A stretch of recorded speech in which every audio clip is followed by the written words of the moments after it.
flyingRich from flyingRich.com here, showing you how to replace the battery in your Mac-like keyboard. Well, really, I'm going to show you how to open it up.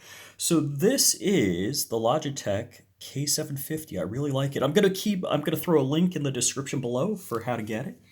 And this keeps the snowflakes away. It is actually a Canik TP9 single action, double action with a laser. See, laser. And that's for practicing inside. All right, so here's what you're going to need. You're going to need a flat jeweler's screwdriver. You're going to need a hotel key. You're going to need to cut the hotel key with scissors, like this. Okay, what you're going to do is insert the hotel key here,